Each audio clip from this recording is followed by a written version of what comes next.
Anaconda package के अंदर हमारे पास जुपिटर एडिटर अवेलेबल होता है।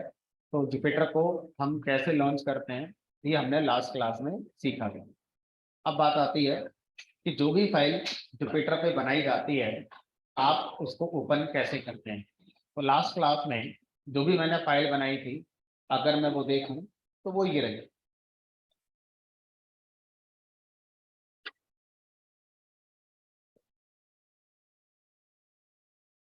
ये फाइल 24 मार्च वाली आपकी रही। अब इस फाइल को आप ओपन करेंगे तो ये ओपन नहीं होगी क्योंकि जुपिटर की फाइल ओपन सिर्फ जुपिटर एडिटर में ही होती है। आप इसे डबल क्लिक करके ओपन करेंगे तो ओपन नहीं होगी। अगर आप इसे नोटपैड में ओपन करेंगे तो ओपन हो जाएगी, लेकिन फिर वो अपना जो इंटरनल कोडिंग है जो जुपिटर के लिए की गई होगी वो आपको ऐसे डिस्प्ले हो जाएगी। ये आपके काम का नहीं है। अब सर जुपिटर की फाइल को फिर हम ओपन कैसे कर सकते हैं? दो तरह से कर सकते हैं। पहला, या तो इसे जुपिटर में ही आप ओपन करेंगे और दूसरा आप इसे पीडीएफ में कन्वर्ट कर सकते हैं। पीडीएफ में कन्वर्ट करके फिर आप इसे अपने मोबाइल में ओपन करके पढ़ सकते हैं। रन फिर भी नहीं होगी, सिर्फ पढ़ पाएंगे आप। ठीक है।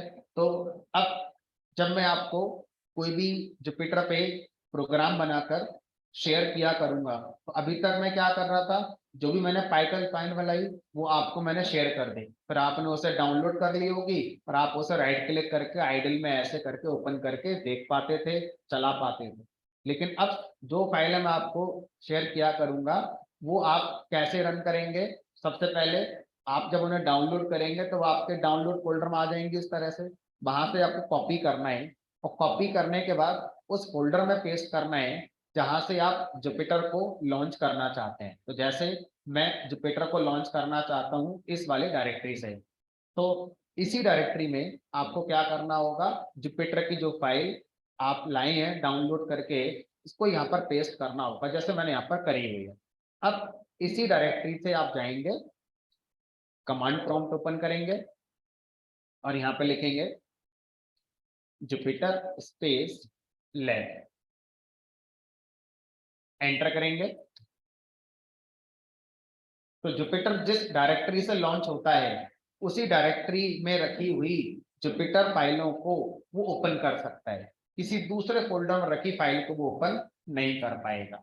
तो अब आपने जुपिटर ओपन कर दिया, जिस डायरेक्टरी से आपने ओपन करा है उस डायरेक्टरी में जितनी भी फाइलें रखी हैं उनको अगर आप देखना चाहते हैं तो यहाँ पर एक ऑप्शन आता है फाइल ब्राउजर का। ये ऑप्शन, ये जो ऑप्शन है इसको बोलते हैं फाइल ब्राउजर। ठीक है, इस पे जाएंगे, क्लिक करेंगे तो जितनी भी करंट वर्किंग डायरेक्टरी के अंदर फाइल्स हैं वो सारी यहाँ पर डिस्प्ले हो रही हैं। तो इनमें से वो फाइल है जो जुपिटर की होंगी उन पर ये आइकन बनकर नहीं आएगा, ये आइकन हमारा .py फाइल का है। ठीक है, तो जुपिटर की फाइलों पर जो आइकन बनकर आएगा वो इस कलर का एक बॉक्स सा बनकर आएगा, है ना, ऑरेंज कलर का एक बॉक्स सा बनकर आएगा। तो ये आपकी जुपिटर की फाइल है। अब आप इसको डबल क्लिक करेंगे और ये आपकी यहाँ पर ओपन हो जाएगी। अब आप इसे रन करना चाहते हैं तो जैसे अब तक हमने रन किया था आप भी अपने कंप्यूटर पे ऐसे करके इसको रन कर सकते हैं। ठीक है, अब जुपिटर पे हमने लास्ट क्लास में लिखना सीख लिया था, मार्कडाउन के साथ हमने कुछ करना सीख लिया था। अब अगर हम चाहते हैं कि सर जो भी जुपिटर की फाइल बनी है ये फाइल जब मैं किसी क्लाइंट को दूंगा, क्लाइंट का मतलब क्या है, इमेजिन करिए कि आप किसी कंपनी XYZ में काम करते हैं, एक यूनिवर्सिटी है, यूनिवर्सिटी ने अपना कोई सॉफ्टवेयर बनाना है, वेबसाइट बनवानी है आपसे, आपकी कंपनी से। तो आपने क्या करा, आपने मान लीजिए वो सॉफ्टवेयर चाहे वो वेबसाइट है या कोई और है आपने जुपिटर में लिखकर बना दिया। अब वो फाइल जो आपने बनाई है यूनिवर्सिटी पर जब आप जाएंगे लेकर तो क्या आप उनसे ये बोलेंगे कि अपने कंप्यूटर पर पहले एनाकोंडा इंस्टॉल करो तब आपकी ये फाइल चलेगी वहां पर? वो तो क्लाइंट है, उसे कम लो इस बात पे, वो तो डबल क्लिक करना जानता है बस, उससे ज्यादा कुछ नहीं जानता। तो आप अपना सॉफ्टवेयर जावा में बनाओ, पाइथन में बनाओ, सी में बनाओ, उन लैंग्वेज के किसी भी एडिटर पे बनाओ। हमारे क्लाइंट को इन बातों से कोई मतलब ही नहीं है, उसको तो बस एक ही चीज आती है, डबल क्लिक करना आता है। आप जो भी बनाकर उसे दोगे वो डबल क्लिक करके चलना चाहिए। उसको क्या पता कि जुपिटर क्या होता है और आइडल क्या होता है और पाईचान क्या, वीएस कोड क्या है। ये तो आप और हम जानते हैं, हम लोग टेक्निकल पर्सन है। तो आपको क्या करना होता है, अल्टीमेटली अपना कोड डेवलप करने के बाद जब आप हैंड ओवर करते हैं जिसने बनवाया उसके लिए, तो आप उसे एग्जीक्यूटेबल फाइल बनाकर देते हैं, सो डैट वो डबल क्लिक करने से हमारी रन हो जाए। तो जुपिटर की फाइल तो ऐसे नहीं हो सकती, तो हमें क्या करना पड़ेगा, पहले जुपिटर की फाइल को .py में कन्वर्ट करना होगा, फिर .py को हम लोग .exe में कन्वर्ट करते हैं। तो direct Jupiter file exe file में कन्वर्ट नहीं होगी, पहले इसको हमें .py में कन्वर्ट करना होगा, फिर वो .py फाइल .exe फाइल में कन्वर्ट हो जाती है। ठीक है, तो अभी हमको कर नहीं रहे, अभी हमें पहले ये सीखना है कि जुपिटर फाइल का .py फाइल कैसे बनेगा, सो डैट जब जरूरत पड़ेगी तो उसका exe फाइल बनाया जा सके। तो अब यहाँ पर फाइल में जाएंगे, ये फाइल का ऑप्शन आ रहा है आपका, और यहाँ पर देखो ऑप्शन आता है सेव एंड एक्सपोर्ट। सेव करना, एक्सपोर्ट करना मतलब बाहर निकालना, save and export notebook add. अगर आपको पीडीएफ चाहिए तो आप यहाँ पर बैक पीडीएफ पे क्लिक कर दो, मतलब क्लिक कर दिया आपने, इसकी आपकी पीडीएफ फाइल डाउनलोड हो जाएगी। पीडीएफ डाउनलोड करने के लिए कुछ अलग से आपको प्लगइन्स हैं जो इंस्टॉल करने पड़ते हैं, तो मैंने कर रखे हैं, आप करेंगे तो शायद आपका एरर आ जाएगा, पीडीएफ में कन्वर्ट नहीं होगा। अब अगर मैं इसको ओपन करके देखूं तो इस प्रोग्राम का पीडीएफ फाइल बनकर आपका आ चुका है। डबल क्लिक करेंगे,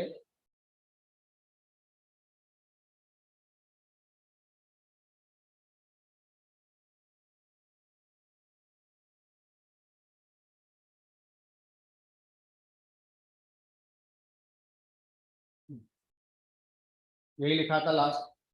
तो ये आपका जो जुपिटर फाइल था पीडीएफ फाइल में कन्वर्ट हो गया। तो मैं इस फाइल को बनाकर भी आपको शेयर कर दिया करूंगा, सो डैट आप रास्ते में जा रहे हो या आ रहे हो तो आप मोबाइल में उसको ओपन करके गो थ्रू कर सकते हैं कि हमने कल क्या पढ़ा था। जुपिटर फाइल मोबाइल में ओपन नहीं होगी, बट ये फाइल मोबाइल में आपके ओपन हो जाएगी आसानी से।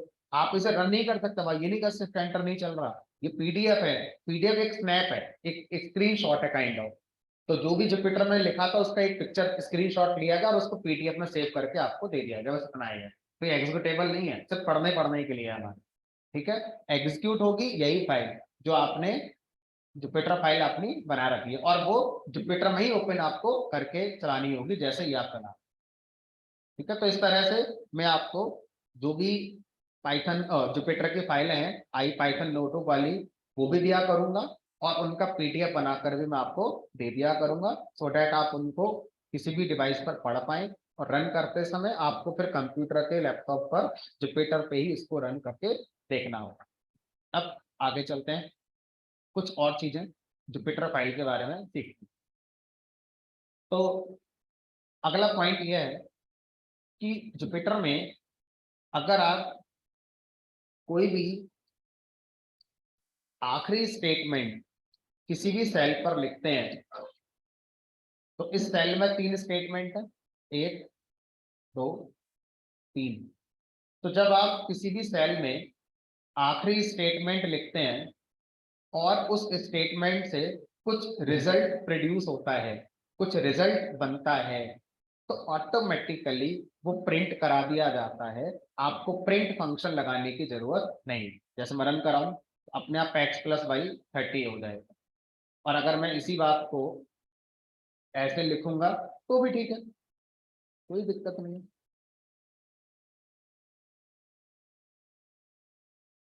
लेकिन ये फैसिलिटी सिर्फ आखिरी स्टेटमेंट को है किसी भी सेल के। तो हर सेल के आखिरी स्टेटमेंट पर आप जो लिख रहे हैं अगर उससे रिजल्ट प्रोड्यूस हुआ है तो वो ऑटोमेटिक प्रिंट हो जाता है, आपको उस समय प्रिंट लगाने की जरूरत नहीं है। लेकिन अब आप बोलो कि सर हम ऐसे करेंगे, x + y भी करेंगे और x × y भी करेंगे, तो फिर बताओ आखिरी स्टेटमेंट कौन है इस बार, ये।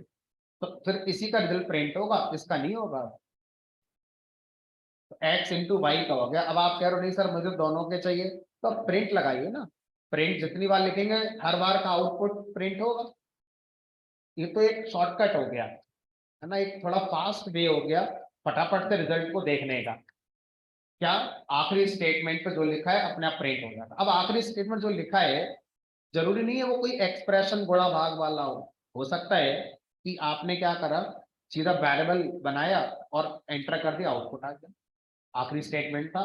तो अगर वो आखिरी स्टेटमेंट पर वेरिएबल लिखा हुआ है तो उसकी वैल्यू प्रिंट हो जाएगी। अगर वो एक एक्सप्रेशन है तो इवेल्युएट होगा और जो रिजल्ट बनकर आएगा उसकी वैल्यू प्रिंट होगी। और अगर मान लीजिए मेरे पास कोई स्ट्रिंग है ABCD, अब मुझे क्या करना है, इसकी लेंथ निकाल कर प्रिंट करनी है, तो मैं लेंथ फंक्शन यूज करूंगा और लेंथ फंक्शन में x पास कर दूंगा। अगर मैं आइडल पे बना रहा होता तो इतना काम तो भाभी हो जाता, लेकिन आगे वाला काम कि सर लेंथ प्रिंट होनी चाहिए, या तो वेरिएबल में स्टोर करो लेंथ इसकी फिर प्रिंट में L डाल दो, या फिर इसको ऐसे प्रिंट में लिखकर आप प्रिंट कराते हैं। लेकिन अब आप अगर ये कह रहे हैं कि सर ये मेरा आखिरी स्टेटमेंट था इस सेल का, तो लेंथ फंक्शन से जो भी रिजल्ट प्रोड्यूस हुआ प्रिंट भी हो जाएगा, आपको प्रिंट लगाने की जरूरत भी नहीं। तो ये फैसिलिटी जुपिटर के लिखे हर स्टेटमेंट को नहीं मिलती, जुपिटर के किसी भी सेल के आखिरी स्टेटमेंट को मिलती, ठीक है। लेकिन हमें इस अप्रोच को सिर्फ जुपिटर में किसी भी आउटपुट को टेस्ट करने के लिए यूज करना चाहिए। हम अगर इस जुपिटर फाइल का EXE बनाएंगे और वो क्लाइंट को देंगे तो क्या वहां पर वो जुपिटर फाइल अवेलेबल होगी, हमने कहा नहीं।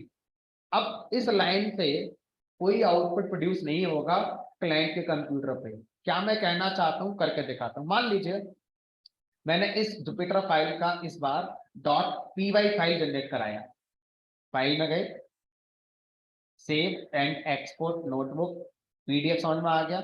इसी के ऊपर चलो एक और एग्जीक्यूटेबल स्क्रिप्ट, तो एग्जीक्यूटेबल स्क्रिप्ट ऑप्शन जो होता है वो हमारी फाइल को .py फाइल में कन्वर्ट कर देता है। क्लिक करा, बन गई इसकी py फाइल, और ये कहाँ जाकर सेव हो गई होगी, आपके कंप्यूटर के डाउनलोड फोल्डर में। चले, हमने कहा बिल्कुल। अब जब मैं इसको ओपन करूंगा आइडल में,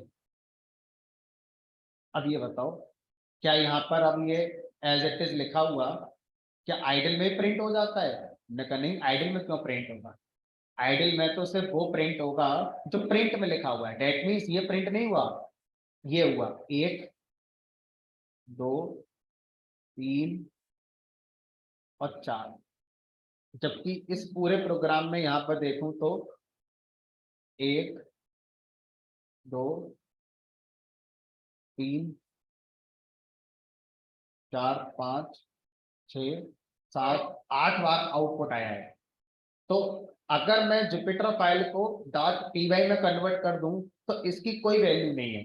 इसका मीनिंग अब वो नहीं रह गया कि आखिरी स्टेटमेंट था तुरंत, आखिरी है कहाँ, आप देखो ना आखिरी कहाँ इस समय। अब तो ये सिंपल एक सिंगल फाइल बन गई। और आइडल पे या किसी भी .py फाइल में कोई भी स्टेटमेंट तभी प्रिंट होता है आउटपुट में जब वो प्रिंट के अंदर लिखा जाए। अगर वो प्रिंट के बिना लिखा गया है तो आउटपुट में नहीं आएगा, मेमोरी कंज्यूम करेगा, उसका मशीन कोड बनेगा, लेकिन वो आउटपुट में नहीं आएगा। तो इसका मतलब तो ये हो गया कि अगर मैं जब ये कोड बना रहा हूँ और मैं इस बात को लेकर श्योर हूँ कि मुझे कल को ये कोड .py में कन्वर्ट करके किसी को देना होगा, तो ये सारी बातें मैं लिखूंगा ही नहीं फिर, क्योंकि मुझे पता है उसके लिए बेकार है सारी बातें, उसके कंप्यूटर पे सब चलेगा ही नहीं। मुझे फिर अपने कोड बनाते समय क्या लगाना चाहिए, प्रिंट लगाना चाहिए। लेकिन अगर आप इस बात को लेकर भी श्योर हैं कि ये तो बस मैं अपने टेस्टिंग के लिए कर रहा हूँ, इसका क्लाइंट को कोई लेना देना नहीं है, बस अपने लिए मैं चला कर देख रहा हूँ कि ठीक हो भी रहा है कि नहीं हो रहा है, तो आप करके देख लो, कोई दिक्कत नहीं। ठीक है, तो इस तरह से जुपिटर के अंदर हम थोड़ा फास्ट वे में अपने कोड के बारे में जान सकते हैं। ठीक है, अब अगला पॉइंट, थर्ड पार्टी लाइब्रेरीज को कैसे इंस्टॉल करते हैं। तो सर आपने सिखाया तो था लास्ट टू लास्ट क्लास में, तो और अच्छे से सीख लेते हैं। तो अभी तक मैं आपको कमांड प्रॉम्प्ट पे लेके जाता हूँ और कमांड प्रॉम्प्ट पे आपसे कहता हूँ पिक इंस्टॉल और उसके बाद यहाँ पर जो लाइब्रेरी इंस्टॉल करनी है उसका नाम आप यहाँ पर लिख दें। तो अब सर ये बताइए, क्या इन लाइब्रेरीज का यूज हम इस पाइथन में कर सकते हैं जो जुपिटर के अंदर आती है? क्या मतलब है इसका, मैं बताता हूँ। मान लीजिए मैंने लिखा पिप इंस्टॉल विकीपीडिया, ठीक है।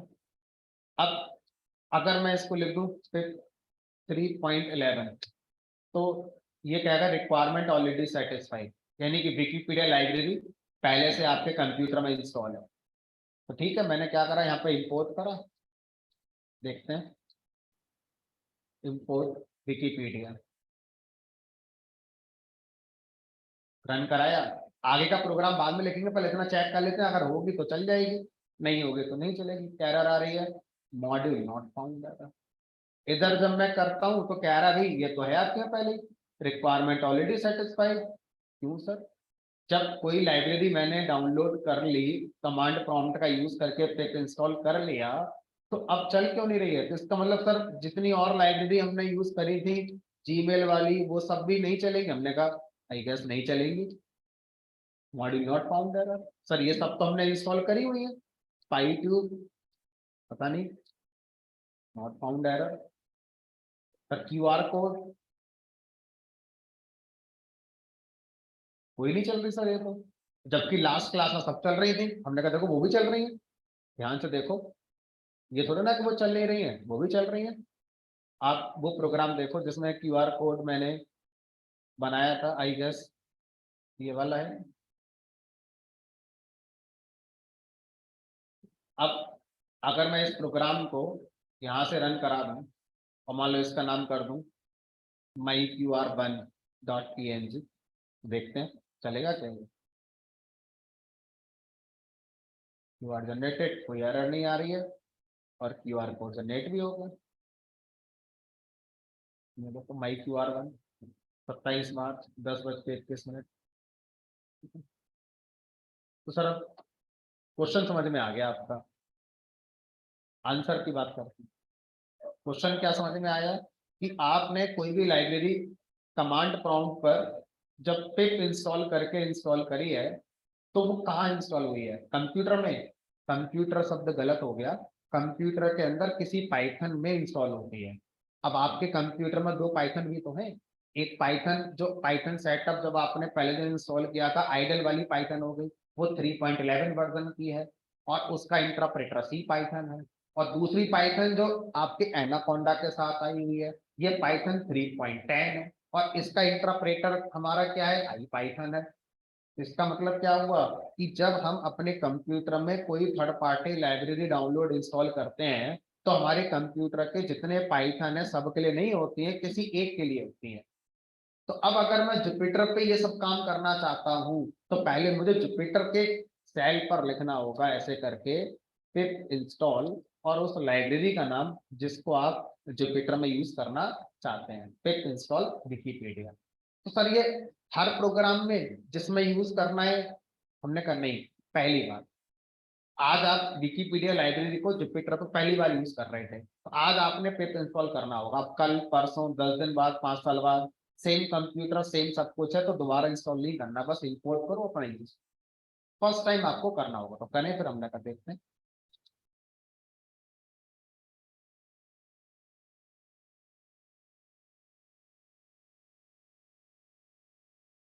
कलेक्टिंग, तो कुछ डिपेंडेंसी पहले से है, बट लास्ट में आप देखेंगे सक्सेसफुली इंस्टॉल्ड।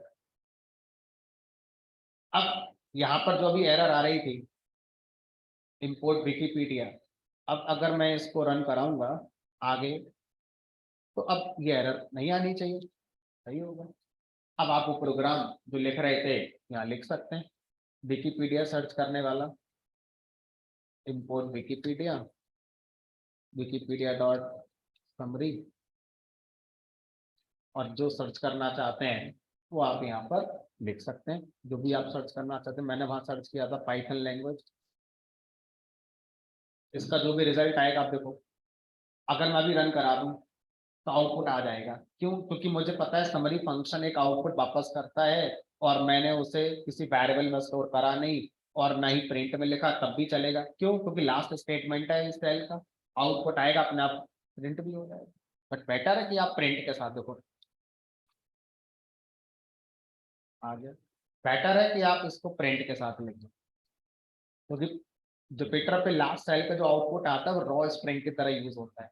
कहीं भी अगर स्लैश एन अगर आ गया तो slash N as it is print हो जाएगा, उसका मीनिंग आउट न्यू लाइन नहीं आएगा। बट प्रिंट से लिखोगे तो वो हमारा न्यू लाइन जो है न्यू लाइन बनकर आएंगे। तो इस तरह से जुपिटर पर कोई भी थर्ड पार्टी लाइब्रेरी जो आप यूज करना चाहते हैं, पहले आप जुपिटर के सेल पे फर्स्ट टाइम उसे पिप इंस्टॉल से इंस्टॉल करेंगे, तब आप उसे अपने आगे के डेली के प्रोग्राम्स में कभी भी अब यूज इंपोर्ट करके सिंपली कर सकते हैं। तो कमांड प्रॉम्प्ट से लाइब्रेरी जब इंस्टॉल करते हैं तो वो आपका बाय डिफॉल्ट आइडल की जो पाइथन है वहां इंस्टॉल होती है, और अगर आपको जुपिटर के पाइथन पे उन लाइब्रेरीज का यूज करना तो फिर से आपको पिप इंस्टॉल करना पड़ेगा। ठीक है, तो अब मैं ये नहीं कह रहा कि हर बार ऐसा करना पड़ता है, हमारे पास ये सॉल्यूशन भी है कि हम अपने कंप्यूटर की डिफॉल्ट पाइथन यही बना दें। हम आइडल वाली पाइथन को अनइंस्टॉल कर सकते हैं तो पूरे कंप्यूटर में बस एक ही पाइथन रह जाएगी, तो जब आप कमांड प्रॉम्प्ट से भी करोगे तो वो जुपिटर में इंस्टॉल हो जाएगी फिर हमारे। ऐसा किया जाता है, लेकिन वो तो बहुत आसान केस हो गया। हमारा थोड़ा सा कॉम्प्लेक्स केस तो यही होगा कि मेरे पास 4-5 वर्जन है, अलग अलग चीजें हैं। इसका मतलब क्या हुआ, आप में से अगर कोई भी इंसान VS कोड का यूज करता है, VS कोड भी एक एडिटर है, तो अब VS कोड में प्रोग्राम जब चलेगा विकिपीडिया लाइब्रेरी या कोई भी थर्ड पार्टी लाइब्रेरी का यूज करके अभी भी नहीं चलेगा, क्योंकि जुपिटर से इंस्टॉल करी गई लाइब्रेरी जुपिटर में यूज होती है, कमांड प्रॉम्प्ट से इंस्टॉल करी गई लाइब्रेरी आइडल में यूज होती है। VS कोड का अपना एक टर्मिनल होता है, तो आपको VS कोड के टर्मिनल पे जाकर लिखना पड़ेगा पिप इंस्टॉल और लाइब्रेरी का नाम, तब जाके वो VS कोड में जाकर इंस्टॉल। तो हर एडिटर में थर्ड पार्टी लाइब्रेरी इंस्टॉल करने का अपना एक एडिटर होता है, वहां जाके अपना एक टर्मिनल होता है, वहां जाके आपको पिप वाली कमांड लिखनी होती है। ठीक है, सिर्फ एक बार कंप्यूटर में थर्ड पार्टी लाइब्रेरी इंस्टॉल करने का मतलब ये बिल्कुल नहीं होता कि अब आपके कंप्यूटर में जितने पाइथन के एडिटर है सबको वो मिल जाएगी, सबको नहीं मिलेगी। ठीक है, चलो अब ये चीजें कैसे हम एडिटर का यूज करते हैं समझ में। मैंने आपको 2 तरह के सेल बताए थे, अब तीसरा सेल। पहला था पाइथन कोड अगर आप लिखकर रन करना चाहते हैं तो वो सेल कोड सेल होना चाहिए।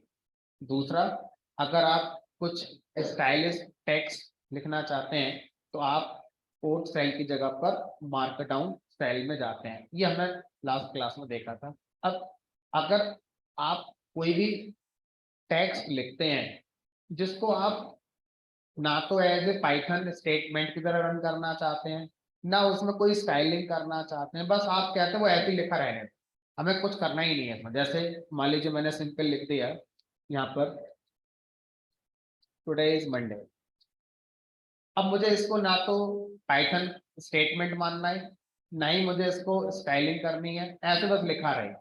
तो कोड सेल की जगह क्या बना कर आओगे, इसे रॉ। रॉ सेल को जब आप शिफ्ट एंटर करते हैं उसको कोई इफेक्ट नहीं होता, वो एज इट इज एक स्नैप बनकर आपका लग जाता है आपके जुपिटर फाइल। तो इस तरह से रॉ जो सेल होता है वो हमारा प्लेन टेक्स्ट लिखने के लिए यूज होता है, जिसका कोई एग्जीक्यूशन नहीं है। ठीक है, तो टोटल इस तरह से हम 3 तरह के सेल हैं जो यहाँ पर हम अपने बना सकते हैं। ठीक है,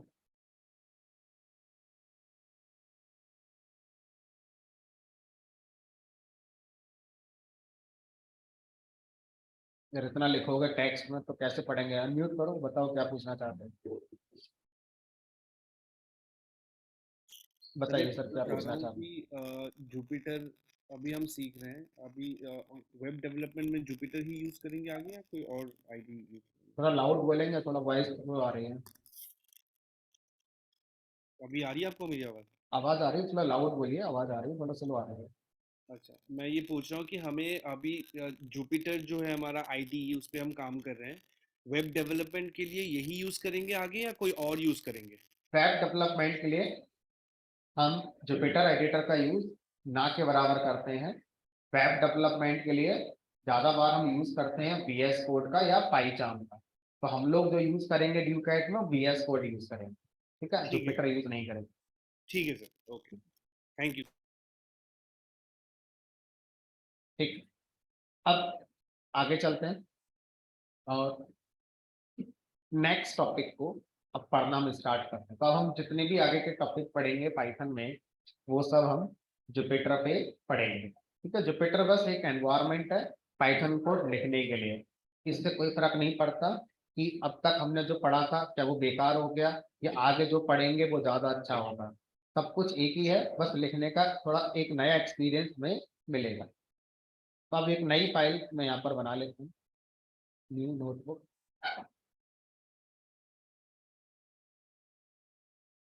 तो नेक्स्ट टॉपिक हमारा है फाइल इनपुट आउटपुट। हम लोग अभी यूजर से इनपुट लेना जानते हैं।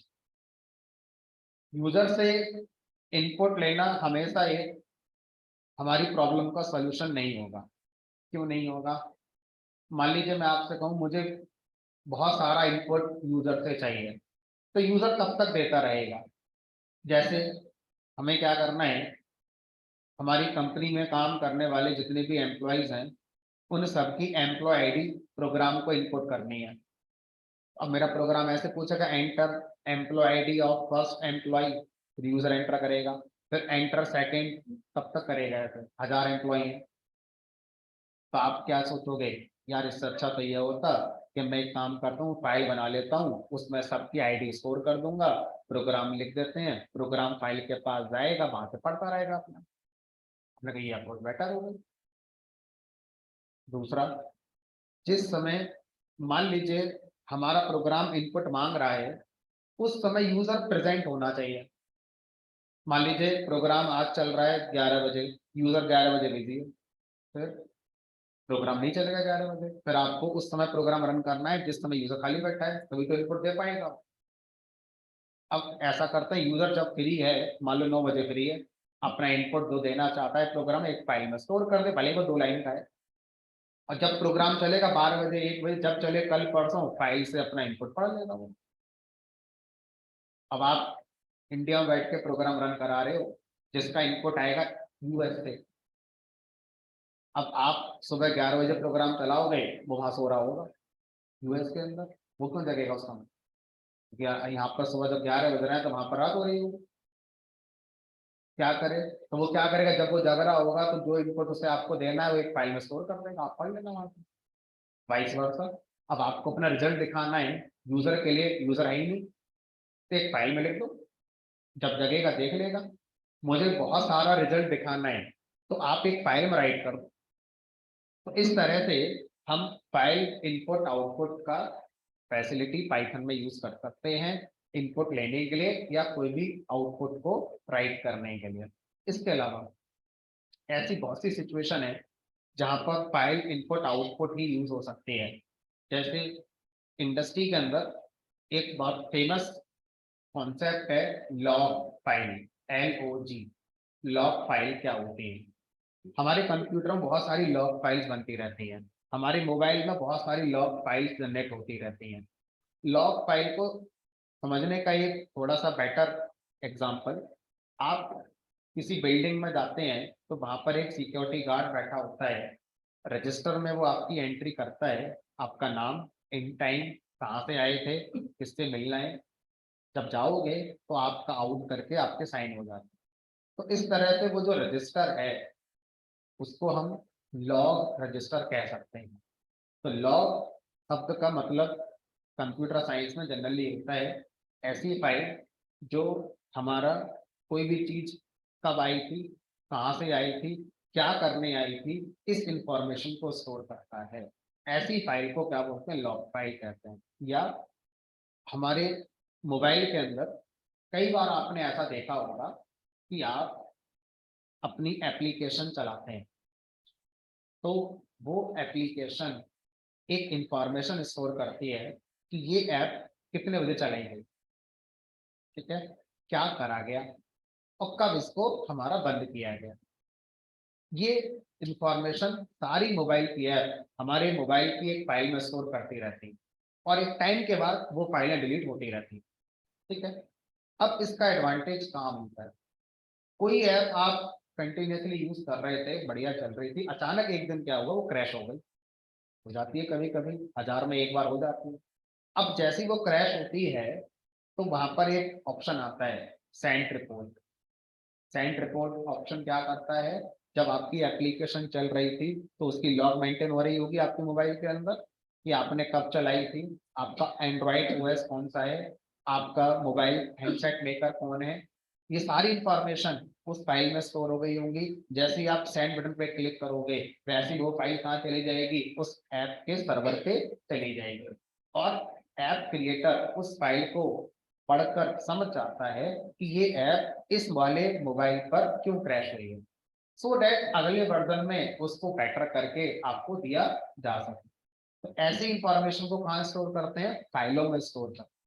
तो इसलिए हमें क्या पढ़ना होता है, फाइल इनपुट आउटपुट पढ़ना होता है। तो आसान भाषा में फाइल इनपुट आउटपुट का मतलब होता है कि आपके पास एक पाइथन प्रोग्राम है,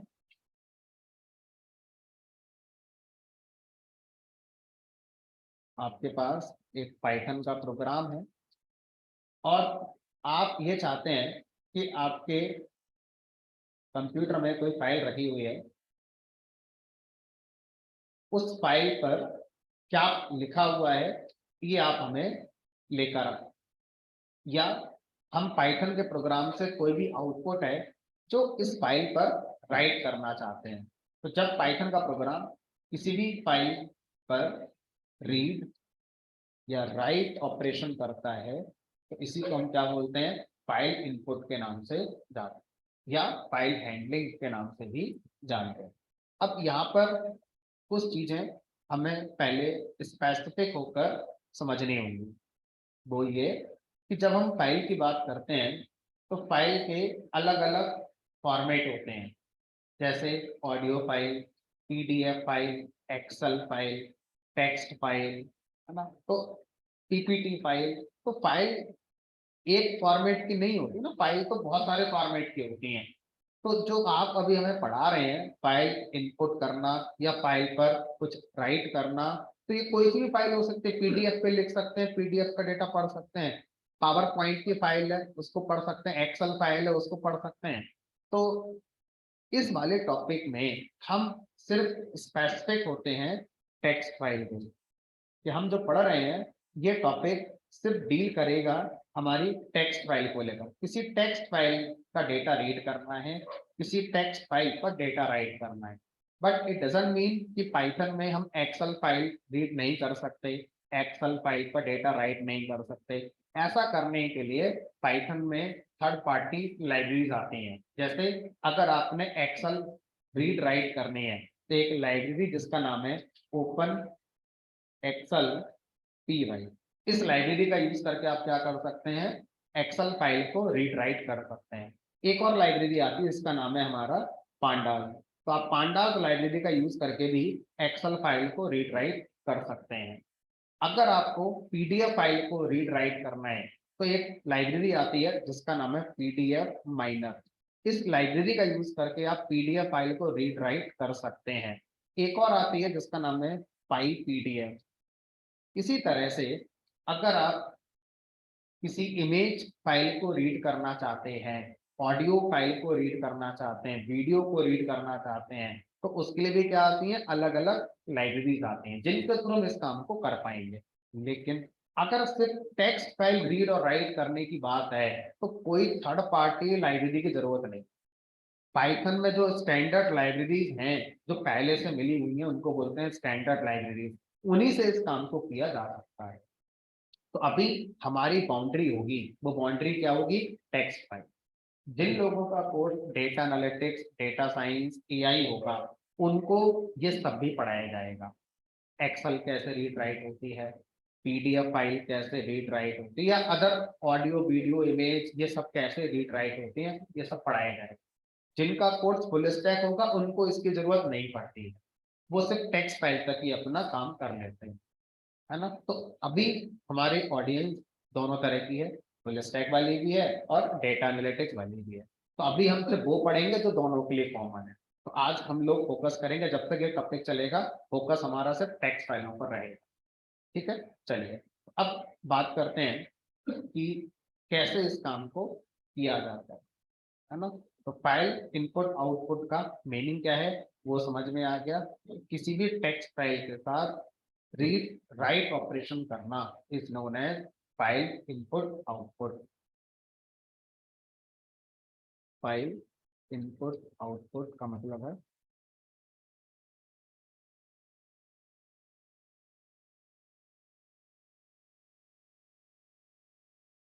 process of reading writing text data. तो टेक्स्ट डेटा को रीड राइट अगर आप करना चाहते हैं तो उसको हम क्या बोलते हैं, ये फाइल इनपुट आउटपुट कहते हैं।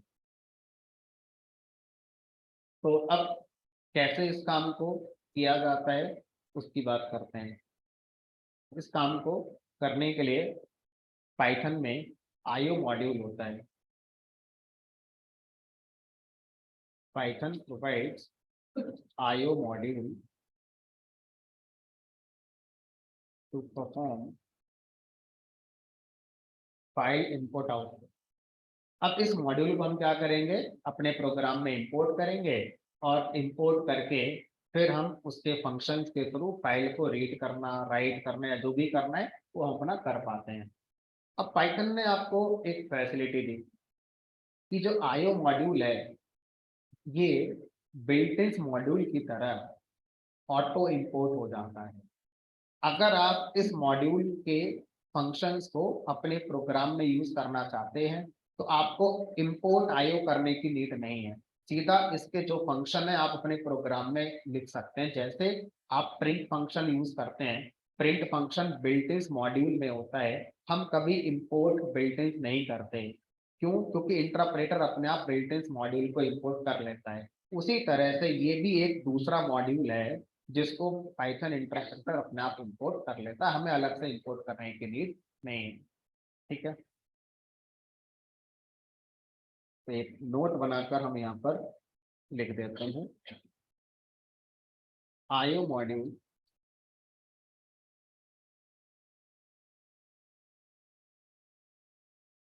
is auto imported by interpreter, so it is optional to import it explicitly। तो इसको प्रोग्राम में इंपोर्ट करना एक्सप्लिसिटली पूरी तरह से ऑप्शनल। ठीक है, चलो अब आगे बढ़ते हैं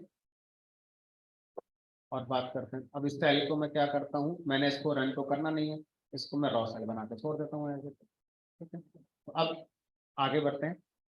कोई फाइल बताइए जिसको आप रीड करना चाहते हैं पहले। तो एक काम करते हैं, अभी नहीं है, बना लेते हैं। कहाँ बनाओगे, पूरे कंप्यूटर में कहीं बना दो। अभी ये जो टॉपिक है इसकी लिमिटेशन है कि ये एक कंप्यूटर में रखी फाइल को रीड करेगा। आप ऐसा नहीं कह सकते, जैसे मैंने कहा था वो ऑस्ट्रेलिया में वो यूएस में है, तो डायरेक्ट हम वो कह रहे हैं लेकिन होगा नहीं। आपको बीच में नेटवर्किंग का कॉन्सेप्ट भी आना पड़ेगा। अभी हम जो पढ़ रहे हैं फाइल इनपुट आउटपुट वो सेम कंप्यूटर के फाइलों को रीड राइट करने के लिए ही है। अब आप दूसरे कंप्यूटर से फाइल रीड राइट करना चाहते हैं तो साथ में आपको नेटवर्किंग की लाइब्रेरीज भी यूज करनी पड़ेंगी, जो हमारे स्कोप के बाहर की चीज़ों में, हमारे स्कोप में वो चीज़ें नहीं है। ठीक है, तो अब हम आगे देखें। तो पहले वो फाइल बना रहे थे आप, सब बना लीजिए। तो मान लीजिए जी ड्राइव के अंदर मैं कोई एक सिंपल सी फाइल बना लेता हूँ। सिंपल टेक्स्ट फाइल एक बना ली मैंने यहाँ पर, और यहाँ लिख दिया मान लीजिए Python is a funny language.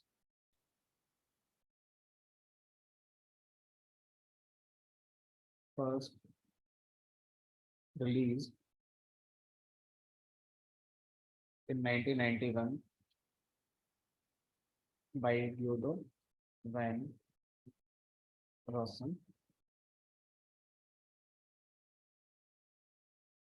और क्या लिख सकते हैं, कुछ भी लिख दो पाइथन के बारे में, मतलब कोई भी एक टेक्स्ट फाइल बनानी है, नहीं पाइथन के बारे में कुछ भी लिख दो जो मना है आपका। Python is easy to learn, और मान लो बाद में पाइथन सिंपल एक फाइल बना दी, और इसको मैंने नाम दे दिया मैसेज MSG। टेक्स्ट फाइल वो नहीं होती जिनका एक्सटेंशन .txt होता है। टेक्स्ट फाइल वो होती हैं जिनमें सिर्फ कैरेक्टर्स लिखे जाते हैं। एक्सटेंशन .txt भी हो सकता है, कुछ और भी हो सकता है। अभी मैं .txt के साथ इसको सेव कर, इस बात को थोड़ा सा मैं फ्रंट पे लाकर आपको बता दूं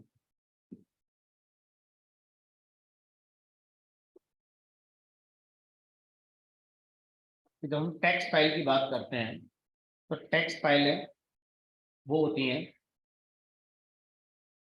कंटेन्स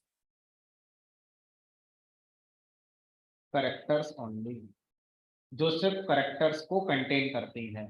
ऐसी फाइलों को हम क्या बोलते हैं? टेक्स्ट फाइल कहते हैं। जब हम करेक्टर शब्द बोलते हैं तो करेक्टर शब्द का मतलब लेटर ही नहीं होता, करेक्टर का मतलब लेटर्स भी होता है, करेक्टर का मतलब डिजिट्स भी होती हैं, करेक्टर का मतलब सिंबल्स भी होते हैं, करेक्टर का मतलब /t भी है, /n भी है, स्पेस भी है। इन चीजों को वन वर्ड में हम करेक्टर कहते हैं। तो कोई भी फाइल जिसमें सिर्फ यही लिखा जा सके, ऐसी फाइल को टेक्स्ट फाइल कहते हैं। उसका नाम आपकी पसंद का, उसका एक्सटेंशन आपकी पसंद का, लेकिन ज्यादा बार हम स्टैंडर्ड वाले एक्सटेंशन दे देते हैं, लाइक .txt दे दिया, बट ऐसा कोई रूल नहीं है। आप एक्सटेंशन अपना नाम दे दो, आपका नाम सोनू है, फाइल का नाम a.sonu दे दो, कोई दिक्कत नहीं। ठीक है, तो टेक्स्ट फाइल किसे कहते हैं? टेक्स्ट फाइल वो जिसमें सिर्फ करेक्टर्स हो, और करेक्टर का मतलब ये सारी चीजें होती हैं। दैट मीन्स अगर मैं आपसे कहूँ MS वर्ड की फाइल को टेक्स्ट फाइल नहीं माना जाएगा। अब आप ये नहीं कह सकते कि सर मैंने तो MS वर्ड फाइल में बस अपना कोई एक पैराग्राफ लिखा हुआ है। आपने पैराग्राफ लिखा है, क्या MS वर्ड की कैपेबिलिटी है कि उसमें इमेज लगाई जाए तो वो लगवा दे? हमने कहा लगा दे, उसमें आइकन, इमेज, बटन कुछ भी लगाओ, हाइपरलिंक सब लग जाता है, तो वो टेक्स्ट फाइल नहीं है। आपने नहीं लिखा है तो वो टेक्स्ट फाइल है नहीं है, वो डिसाइड नहीं करेंगे। उसका एनवायरनमेंट क्या उनको सपोर्ट करता है कि नहीं करता है? सर करता है, अब वो टेक्स्ट एडिटर या टेक्स्ट फाइल नहीं बनेगी। सर नहीं करता है तो बनेगी नोटपैड। नोटपैड पे आप कोई भी फाइल लिखकर सेव करो, वो टेक्स्ट फाइल कहलाएगी, क्योंकि नोटपैड में सिर्फ करेक्टर्स लिखे जा सकते हैं। नोटपैड में कोई इमेज नहीं लगा सकते आप, नोटपैड में कोई हाइपरलिंक नहीं बना सकते आप। एक्सेल, एक्सेल एक टेक्स्ट फाइल नहीं है कि एक्सेल में आप हाइपरलिंक लगा सकते हो, इमेज बना सकते हो।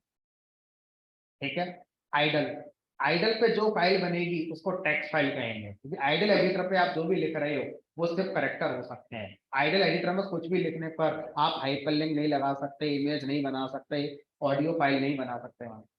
तो आइडल पर जो भी प्रोग्राम आप लिख रहे हैं, आपकी नजरों में वो पाइथन का प्रोग्राम है, लेकिन अगर हम इस पॉइंट ऑफ व्यू से देखें तो आइडल एडिटर पर जो भी आप लिखते हैं और वो एक फाइल में जब सेव होता है तो वो टेक्स्ट फाइल ही कहलाएगी, भले ही उसका एक्सटेंशन .py है।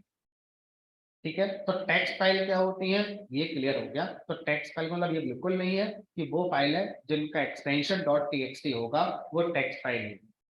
CSV फाइल आगे जाके आप सुनेंगे ज्यादा बार। CSV फाइल का एक्सटेंशन .csv हम रखते हैं, लेकिन वो भी टेक्स्ट फाइल होती है हमारी। ठीक है, तो अब टेक्स्ट फाइल क्या है वो हमारी समझ में आ गई, मैंने लिख दिया है टेक्स्ट डेटा। तो टेक्स्ट डेटा का मतलब ये डेटा जिसमें हमारा ये सारी चीजें हों वो टेक्स्ट डेटा हमारा कहलाए। ठीक है, अब अगर आपसे कहा जाए सर इंपोर्ट करेंगे आईओ मॉड्यूल, तो आप नहीं भी करेंगे तो भी चल जाएगा। It is optional to import it explicitly. इट का मतलब यहाँ पर आईओ मॉड्यूल, तो अगर नहीं भी करोगे तब भी चल जाएगा। ठीक है, जब नहीं करते हैं तो फिर ठीक है। अब बताओ क्या स्टेप्स होंगे? पहला स्टेप है फाइल को ओपन करना। स्टेप्स में यहाँ पर ही लिखो। पहला स्टेप होता है open A file in specific mode. दूसरा रीड और राइट टेक्स्ट डेटा। तीसरा close the file. Total 3 step होते हैं फाइल हैंडलिंग। पहले जिस फाइल को आप रीड करना चाहते हैं या जिस पर आप लिखना चाहते हैं, पहले आप उसको ओपन करें। पहले कर ही लेते हैं, है ना, एक एक स्टेप को करते हुए सीख लेते हैं। तो पाइथन में ओपन नाम का एक फंक्शन है। ये क्वेश्चन जरूर आना चाहिए दिमाग में कि ओपन अगर पाइथन की लाइब्रेरी का फंक्शन है तो किस मॉड्यूल का पार्ट है। उस मॉड्यूल का नाम है आईओ मॉड्यूल। आईओ मॉड्यूल हमें इंपोर्ट इसलिए नहीं करना पड़ रहा है क्योंकि इसको पाइथन इंटरप्रेटर अपने आप इंपोर्ट कर देता है। तो सर ऐसे और कितने हैं? 2 हो गए, built in module, IO module, हमने कहा यही 2 हैं। इसके अलावा कोई भी मॉड्यूल का फंक्शन तभी आप इस्तेमाल कर पाएंगे जब आपने उसके मॉड्यूल को इंपोर्ट कर रखा। इन 2 के अलावा बाकी सब आपको इंपोर्ट करने हैं। ठीक है, बस वही है। तो ओपन ओपन फंक्शन में क्या पास करोगे? अपनी फाइल का पाथ एज ए स्ट्रिंग। तो अब आपको यहाँ पर पाथ लिखना है, लेकिन पाथ को जब आप लिखेंगे तो पाइथन में स्ट्रिंग की फॉर्म में लिखेंगे। तो स्ट्रिंग में अपना पाथ लिखेंगे। मेरी जी ड्राइव के अंदर फाइल है, फाइल का नाम मैंने msg.txt रखा। सेकंड आर्गुमेंट भी स्ट्रिंग देते हैं, और सेकंड आर्गुमेंट क्या बताएगा? मोड। मोड का मतलब है कि फाइल जो आप ओपन कर रहे हैं, आप इसका जो टेक्स्ट डेटा है वो रीड करेंगे या उस पर लिखेंगे। अगर आप लिखेंगे तो लिखेंगे डब्ल्यू, डब्ल्यू मतलब राइट। अगर आप पढ़ेंगे तो आप लिखेंगे आर, दैट मीन्स रीड। तो जब हम फाइल ओपन करते हैं तो उस समय बताना पड़ता है कि हम उस फाइल को रीड करके ओपन करेंगे या फिर राइट करने के लिए ओपन कर रहे हैं। तो यहाँ पर आपको क्या बताना होता है? मोड। तो मोड की वैल्यू आर, डब्ल्यू और भी हो सकती है, अभी हमने सिर्फ आर को डिस्कस करना है। अब ये फंक्शन क्या करेगा? इस पाथ पे अगर फाइल मिल गई, अगर नहीं मिली तो एरर आ जाएगी। अब जैसे मान लीजिए यहाँ पर मैंने फाइल का नाम बदल दिया, कुछ और दे दिया, तो इस नाम की फाइल तो है ही नहीं, एरर आ जाएगी। देखो, फाइल नॉट फाउंड। ठीक है, अगर आपने जो पाथ बताया उस पाथ पर फाइल मिल गई तो उस फाइल को ओपन करके आपको दे देगा। अब आपको क्या करना है? उस फाइल को एक वेरिएबल में स्टोर करना। तो जो फाइल है वो आपके एक वेरिएबल में आ जाती है। आप उसका नाम आई रखो, जे रखो, के रखो। तो सर आई जे के से बढ़िया है इसका नाम फाइल ही न रख लें। हमने कहा रख लो।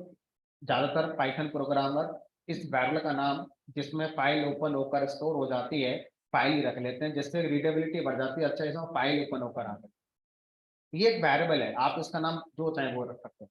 ठीक है, पहला स्टेप हो गया, open A file in a specific mode. दूसरा, अब हमने रीड मोड ओपन करिए तो हम रीड करेंगे, राइट नहीं कर सकते हम। ठीक है, अगर हम राइट करने जाएंगे तो एरर आ जाएगी। कैसे करेंगे? जो फाइल है उसके ऊपर एक मेथड कॉल करेंगे जिसका नाम है रीड। तो रीड मेथड क्या करेगा? रीड मेथड आपकी फाइल के कैरेक्टर्स को रीड करेगा। तो रीड मेथड का काम होता है जिस फाइल पर आप उसे कॉल कर रहे हैं उस फाइल के कैरेक्टर्स को रीड करना।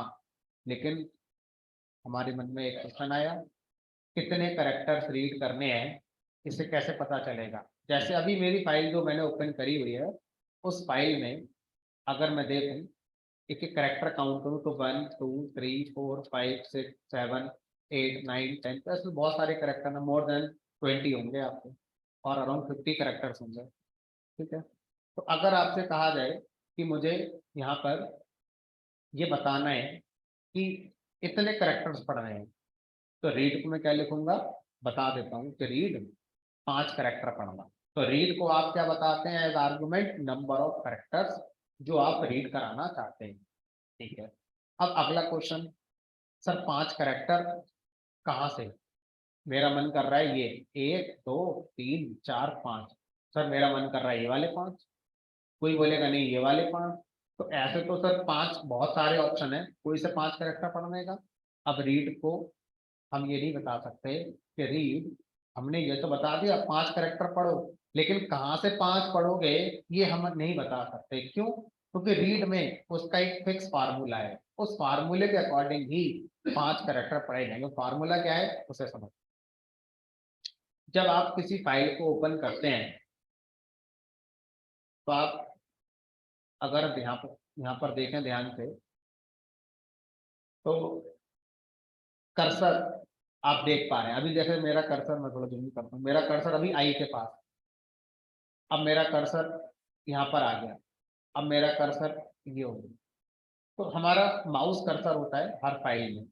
माउस कर्सर हमें क्या बताता है, अभी आप फाइल में किस पोजीशन पर है। कुछ भी लिखोगे तो वहां पे लिखा जाएगा जहां कर्सर है, ना कि ये सोच रहे हो लास्ट में लिखा जाएगा। अगर आपने बैक स्पेस की प्रेस करी तो वहां से बैक स्पेस होगा जहां से कर्सर है अभी, ना कि लास्ट से हो जाएगा। तो आप कुछ भी करोगे, अगर आप लिखोगे तो कहां से लिखा जाएगा, जहां कर्सर है वहां से लिखा जाएगा।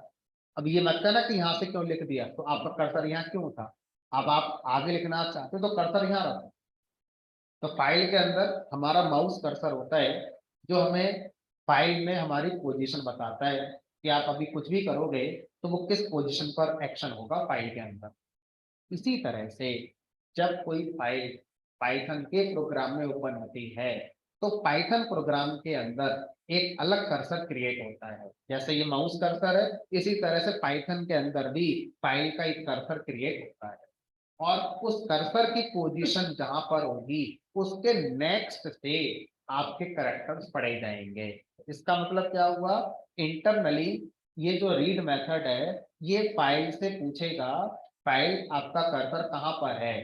फाइल का कर्सर जहां भी होगा, जिस पोजीशन पर होगा, उसके नेक्स्ट 5 कैरेक्टर्स पढ़े जाएंगे। इमेजिन कर लीजिए मेरा कर्सर अभी यहाँ 22 से जस्ट बिफोर है, ठीक है, या मान लो 22 के ऊपर कर्सर, मान लेते हैं हाइपोथेटिकल बात कि 22 पर मेरा कर्सर है, और इस समय मैं रीड से कह रहा हूँ 5 कैरेक्टर पढ़ो।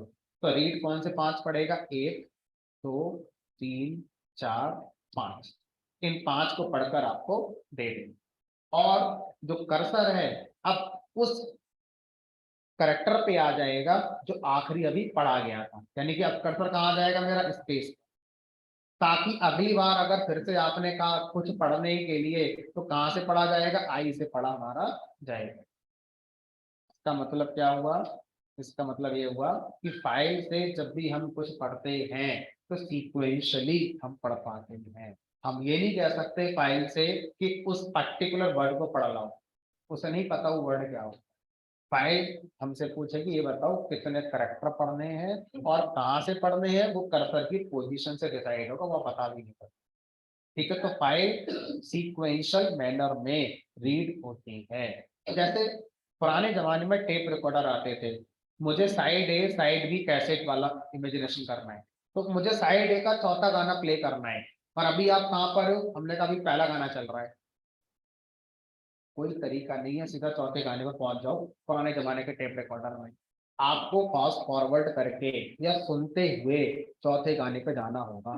कभी आप आगे चले जाओ, कभी आप पीछे रह जाओगे, ऐसा होता है। आज की तरह नहीं है ट्रैक 4 प्ले होगा सीधा ट्रैक 4 पेन ड्राइव से लगा दिया और हो गया। तो फाइल हमारा वो कैसेट की तरह रीड पढ़ी जाती है, सीक्वेंशियली आपको पढ़ना है। आप स्पेसिफिक करेक्टर को नहीं पढ़ सकते, आपको उसका पोजीशन बताना पड़ेगा फाइल में वो किस पोजीशन पर है ना। तो अब सर यहाँ पर जब फाइल ओपन होती है, कोई फाइल जब पाइथन में ओपन होती है तो फाइल का जो कर्सर होता है वो जस्ट बिफोर फर्स्ट करेक्टर होता है। जैसे अभी मेरा माउस कर्सर कहाँ पर है, पी से जस्ट बिफोर है, सेम जो पाइथन का कर्सर होगा वो भी यही है।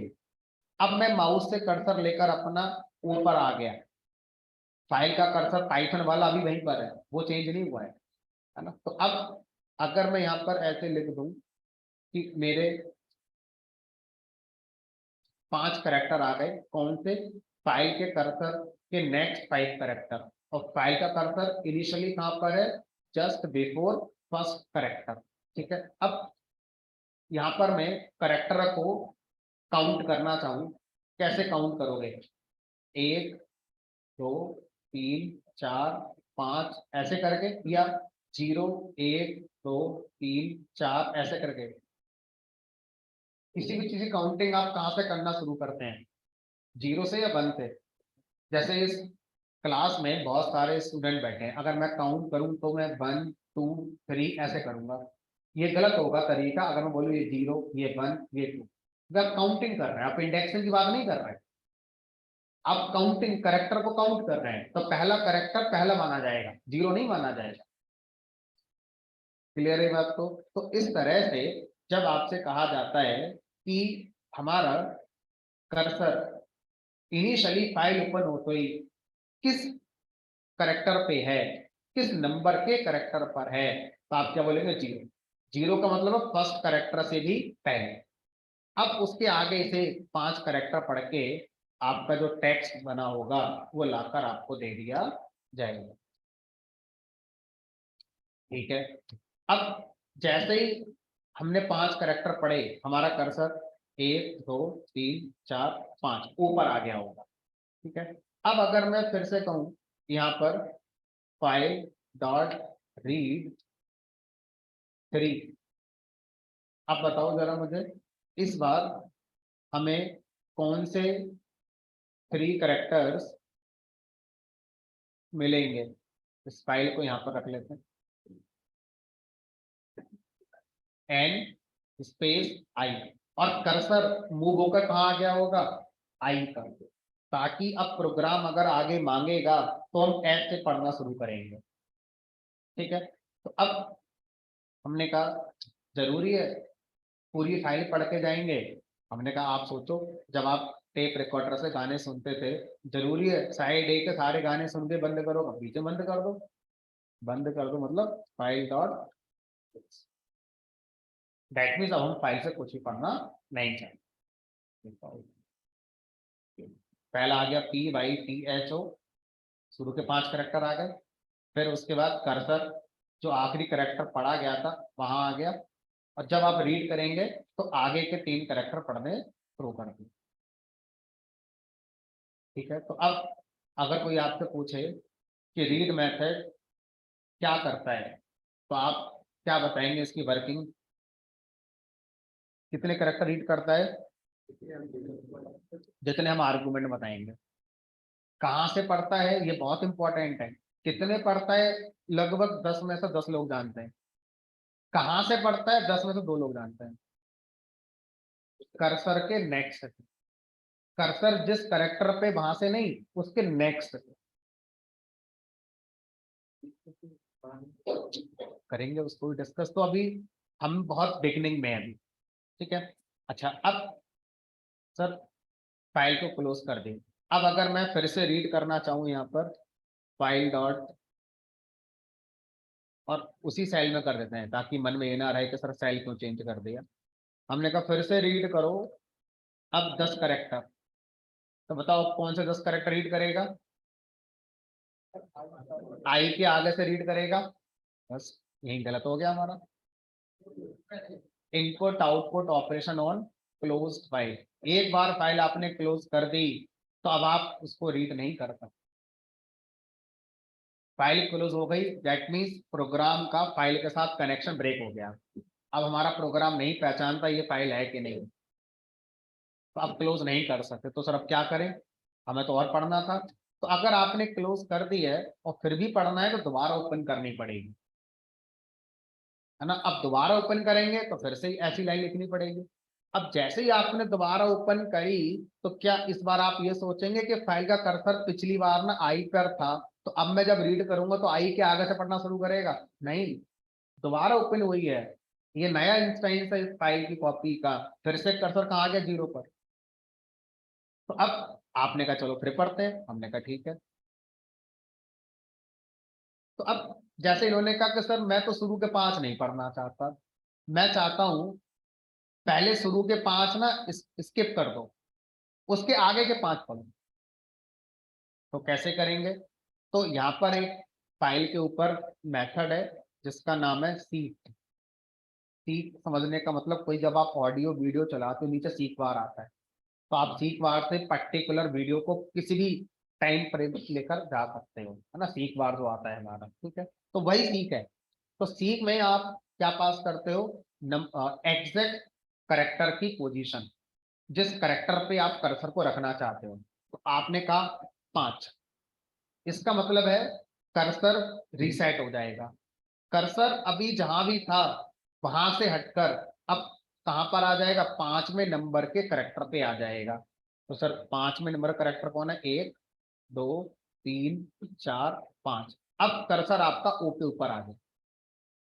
इस समय अगर आप फाइल से कहो कि फाइल रीड करो 3 करेक्टर, तो अब 3 कौन से आएंगे, एन स्पेस आई। आप कहोगे नहीं सर 10 पढ़ने हैं, तो अब एन स्पेस आई 3 4 5 6 7 8 9 10 एन तक पढ़ लो। अब कर्सर कहाँ गया होगा, एन पर। तो कर्सर जब रीड करते हैं तब आगे बढ़ता है, या जब आप सीख करते हैं तो एग्जैक्ट उस करेक्टर पे आ जाता है जो आपने सीख में बताया था। तो अब अगर मैं आपसे कहूं कि सर एक काम करो, इस समय फाइल का कर्सर जहां भी है, अब आगे के सारे करेक्टर पढ़ लो। सारे करेक्टर मुझे क्या पता कितने बचे हैं अभी, 10 15 20 25 30 50 कितने भी हो सकते हैं हमारे आगे के, अब वो है ना, आएंगे उस पर भी। तो अभी हमने क्या करा, अभी करेक्टर कैसे काउंट करेंगे, मैनुअल अप्रोच जैसे हम कर रहे हैं, फाइल को ओपन कर रहे हैं, गिन रहे हैं, ऐसे करके। तो सीखने के लिए अच्छी अप्रोच है, प्रैक्टिकली ये अप्रोच सही नहीं है, क्योंकि फाइल बहुत बड़ी हो सकती है, कहाँ तक पढ़ोगे ऐसे, कहाँ तक गिनती करोगे आप। तो प्रोग्रामिंग में ही करेंगे। अभी हम किस क्वेश्चन का आंसर ढूंढ रहे हैं कि मैं चाहता हूं कर्सर मेरा जहां भी है उस जगह से आगे तक के सारे करेक्टर रीड कर लिए जाएं, -1। -1 का मतलब है read all remaining character from the next of cursor position. क्या मतलब है इसका, सारे करेक्टर को आप पढ़िए, कहां से पढ़िए, कर्सर जहां भी है उसके आगे से सारे करेक्टर को आप पढ़ेंगे। इसका मतलब इस लाइन की वजह से कर्सर हमारा कहां तक आ गया हुआ था, मान लो एंड तक आ गया था, माना, अब सही गलत हम देख लेंगे। तो अब उसके आगे से लेकर और ई तक सब पढ़ लो। हमने कहा बस उसके बाद फाइल को क्लोज कर दो, एंड से लेकर ई तक हमारा सारा आ गया। अच्छा सर फिर अगर मैं आपसे कहूं कि मैं फाइल ओपन करते ही इस कोड को लिख दूं, तो आउटपुट देखने वाले को क्या फील आएगा, फाइल ओपन करके अगर मैं लिख दूं फाइल डॉट रीड -1, तो बताओ आउटपुट देखने वाले को क्या फील आएगा, पूरी फाइल रीड हो गई। क्योंकि कर्सर इस समय कहां पर है, जस्ट बिफोर फर्स्ट करेक्टर में, दैट मीन 0 करेक्टर पे है, मतलब फर्स्ट करेक्टर पे भी नहीं है, उससे पहले है। और ठीक है, तो अब जब पढ़ेगा रीड तो फर्स्ट करेक्टर से लेकर कहां तक पढ़ लेगा, लास्ट तक पढ़ लेगा। तो अगर आपको एक साथ पूरी फाइल रीड करनी है तो आप ज्यादा सोचे बिना सीधा रीड में -1 लिख दो। तो हमें पाइथन ने कहा कि आपको ना ऐसी जरूरत कई बार पड़ेगी, 10 में 6 बार आप ऐसा ही करते हो। तो हमने क्या करा, -1 को हटा दिया, ऑटोमेटिकली पाइथन इसको -1 कंसीडर कर लेता है। तो अब ये हमें क्या फील देगा कि अगर मुझे पाइथन की फाइल ओपन करके पढ़नी है तो 3 लाइन का प्रोग्राम है, फाइल ओपन करो, रीड लगाओ, खत्म। लेकिन रीड के पीछे की जो कहानी चल रही है बहुत इंपॉर्टेंट है।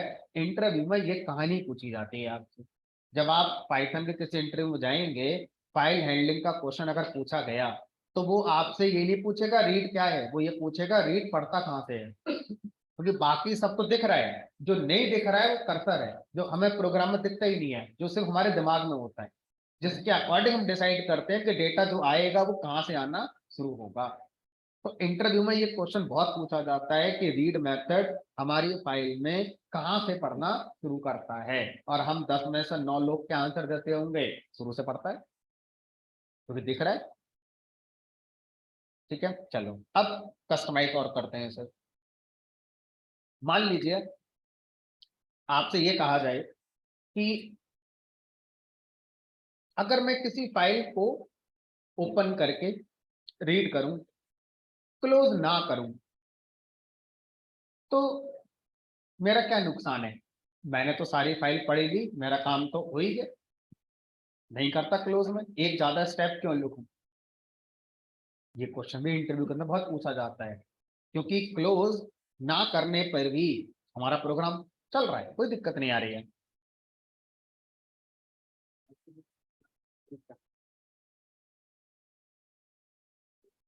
चलो समझते हैं। अगर आपने अपना प्रोग्राम फाइल हैंडलिंग का बनाया, फाइल ओपन करी, रीड एक बार में करना है, टुकड़ों में करना है, आप डिसाइड करेंगे अपनी रिक्वायरमेंट के हिसाब से, और लास्ट में आपने फाइल को क्लोज नहीं करा, कोई बात नहीं, मत करो। अब मान लीजिए आप जुपिटर पे अपना आगे का कोड लिख रहे हो, तो आप आगे कोड लिखते लिखते आधा घंटा 1 घंटा आप अपना और कोड लिखोगे।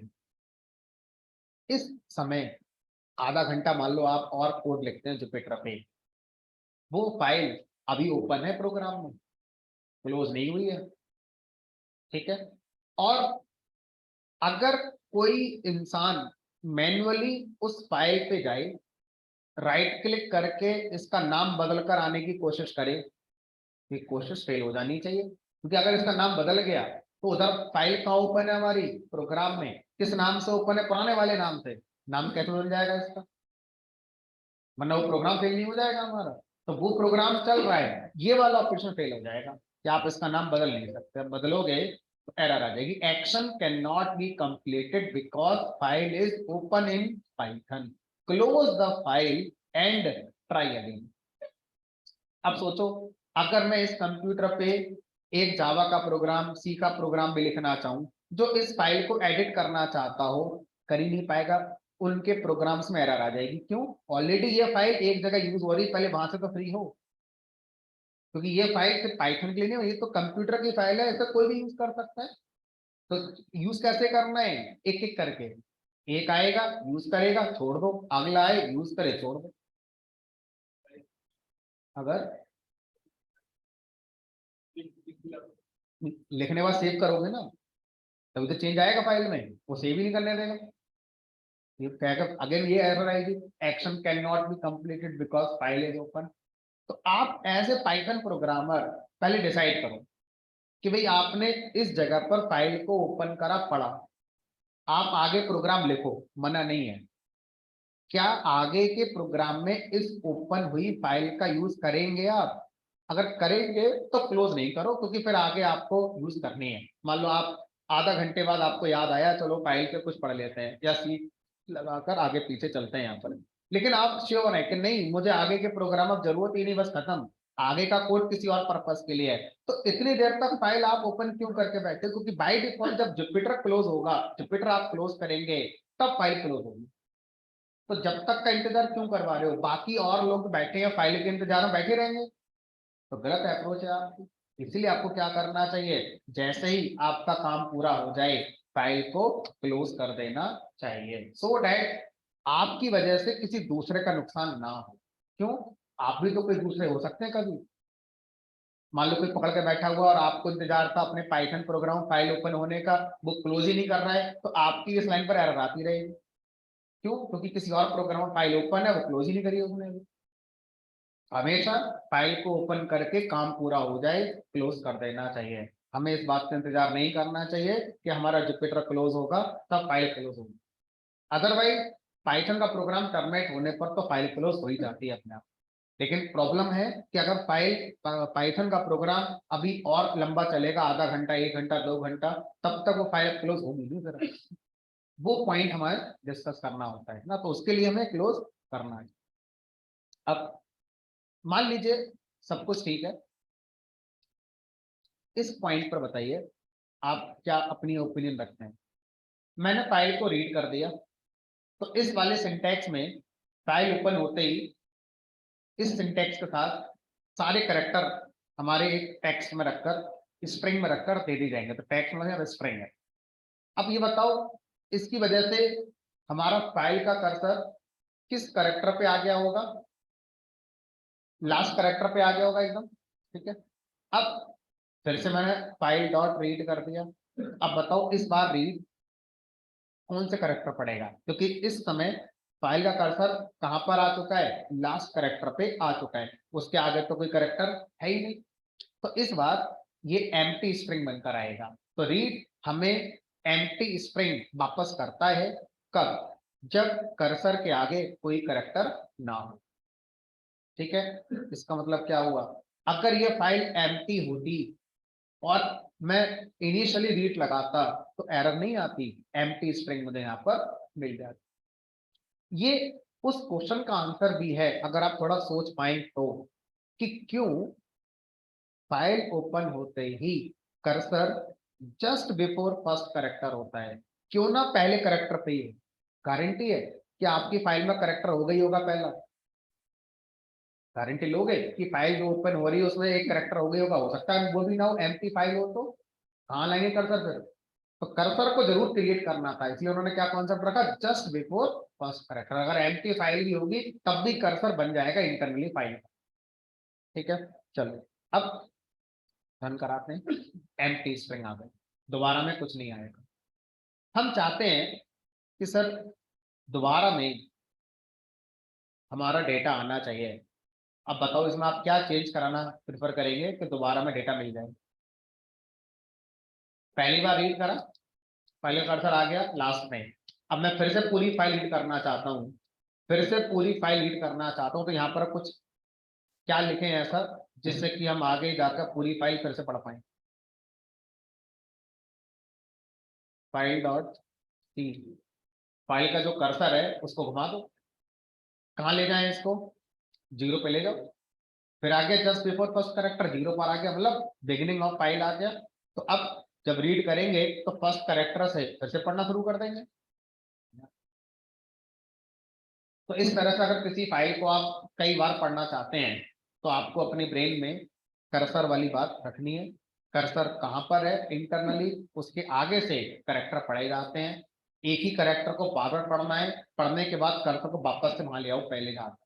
तो इस तरह से आप एक ही करेक्टर को बार बार पढ़ सकते हैं। इंटरव्यू के अंदर क्वेश्चन पूछा गया था ये, कि अगर एक फाइल के अंदर मुझे सर्टेन सेट ऑफ करेक्टर्स हैं, मान लीजिए 5 करेक्टर हैं, उन्हीं को मुझे 3 बार पढ़ना है, कैसे पढ़ोगे।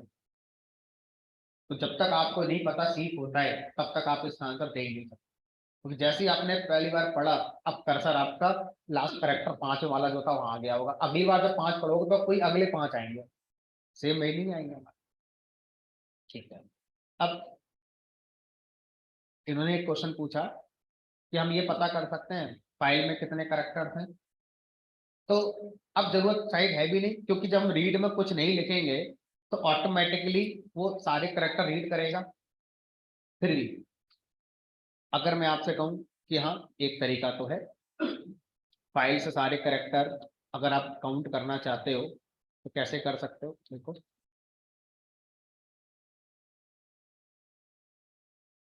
फाइल का जितना भी डेटा है वो स्ट्रिंग में रखकर मुझे मिल जाता है जब मैं रीड करता हूं तो। अब ये बताओ इस स्ट्रिंग के अंदर उतने ही करेक्टर आए होंगे जितने फाइल के अंदर होंगे।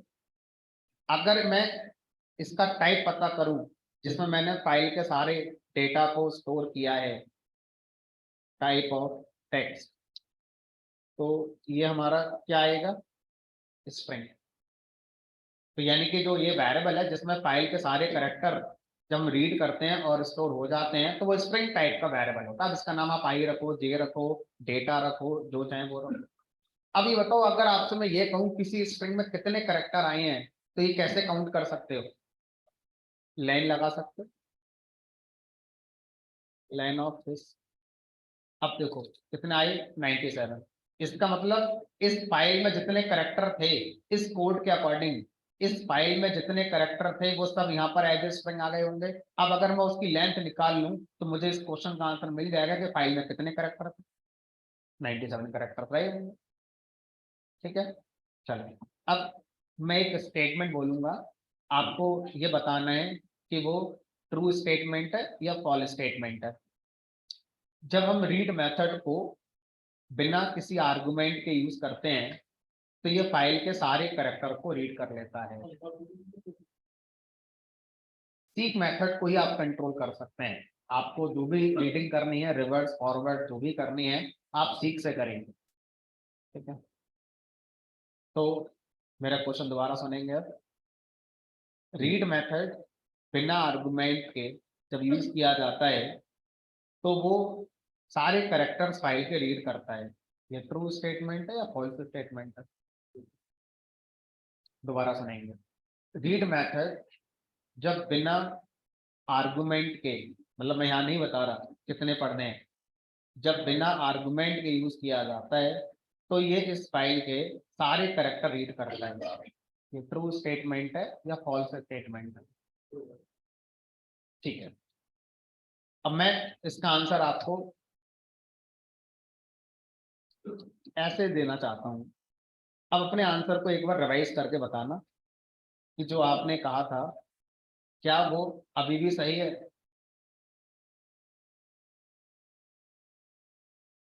अब बताओ, रीड मेथड जब बिना आर्गुमेंट के यूज किया जाता है तो हमारी फाइल के सारे कैरेक्टर पढ़ेगा, सारे कैरेक्टर पढ़ के लाएगा यहाँ पर।